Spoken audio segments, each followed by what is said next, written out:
पूरी दुनिया को इस पैगाम देना चाहता हूँ कि जो मुसल्लह स्ट्रगल कर रहे हैं, जो पहाड़ों में जो आइन और दस्तूर को मानते नहीं हैं, जो ताकत के बज़ोर वो अपने मनवारे, उनकी अपनी एक स्ट्रेटजी है या अपनी उनकी एक मंशूर है, तो पार्लियामेंट के अंदर रह के पाकिस्तान के आइन को मान के जमहूरी अंदाज में एक प्रोटेस्ट कर रहे हैं, चाहे वो BFIC के हवाले से हो, चाहे BNP मैंगल हो, जमहूरी वतन पार्टी हो, दीगर पार्टी जमायत हो या तहरीक इंसाफ हो, बशमूल अपना आइन के अंदर रह के पार्लिमानी सियासी जमहूरी और अक़दार को रवायत को बरकरार रखते हुए कोशिश कर रहे हैं। लेकिन ये पहली गवर्नमेंट है जो समझ से बालातर है कि अंधी, बहरी, गूंगी, जिसको समझ ही नहीं आ रहा है ताकत का इतना नशा है, और गैर सियासी लोगों कठपुतली और जिनकी रसाई काउंसलर तक भी नहीं है, वो इस पार्लियामेंट में बज़ोर ज़र और ताकत के बरजमा है। और इनको रबर्ट स्टैम्प की तरह जो पीछे पस एक कुव्वत ताकत है, इनको जिस तरह इस्तेमाल कर रहे हैं वो इस्तेमाल हो रहे हैं। इससे ज़ाहिर नफ़रत और ज़्यादा फ़रोग़ होगा। तो पता है गुज़िश्ता दिन हमने प्रेस कॉन्फ्रेंस किया, 72 घंटा पूरा होने से पहले उनको घर से अरेस्ट किया गया, डेरा बुगटी से, किले से। तो उन्होंने बग़ैर मुज़ामत की गिरफ़्तारी दे दी और अब तक वो उनके तहवील में।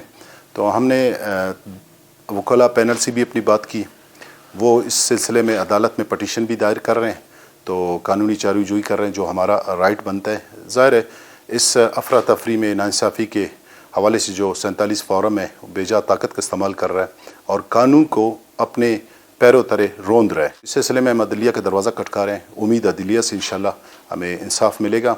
और बाकी हमारा धरना गिरफ़्तारी के बाद वो ज़ाहिर है आपको पता है कि वो रुक गया और लोगों में एक खौफ और जो ना डाला गया है, और कर्फ्यू का समा है, पेट्रोल पंप्स बंद है, कम्युनिकेशन बंद है और नेट का निज़ाम दरम बरम है, खंदकें उन्होंने खोदी हैं। मैं तो समझता हूँ कि ये खंदकें अपनी सियासी नाकामी के खंदकें खोद रहे हैं, वो ये ख़ुद इसमें डूब जाएंगे और ख़ुद इसमें गर्क हो जाएंगे, क्योंकि उनकी ऐसी नाकाम पॉलिसी है, दुनिया इन पर हंस रही है।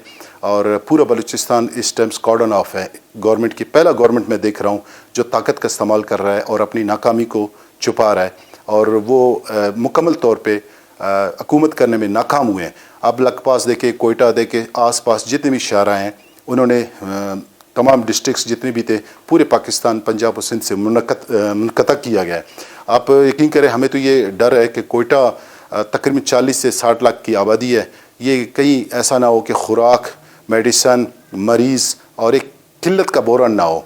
तो ये किल्लत पैदा हो रहा है, आगे जाके एक चैलेंज होगा। तो इसमें मरीज़ और मुसाफिर लोग काफ़ी परेशान हैं।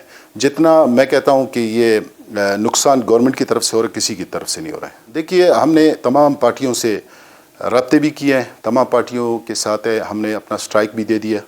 7 तारीख को हमारा पहिया जाम है, 8 तारीख को हमारा शटर डाउन हड़ताल है। हमने तमाम वकला और अंजुमन ताजरान और सिविल सोसाइटी और दीगर पार्टियों से रब्ता कर रहे हैं। कुछ पार्टियों से हमारे रब्ते भी जारी हैं। शाहज़ेन साहब हमारे कायद हैं, उन्होंने रब्ते भी किए, मौलाना फजल रहमान साहब से, अख्तर जान मैंगल साहब से भी किए, दीगर जमायत नज़रियाती साथियों से हम अभी रब्ता करने जा रहे हैं, हमारे साथी रब्ते में।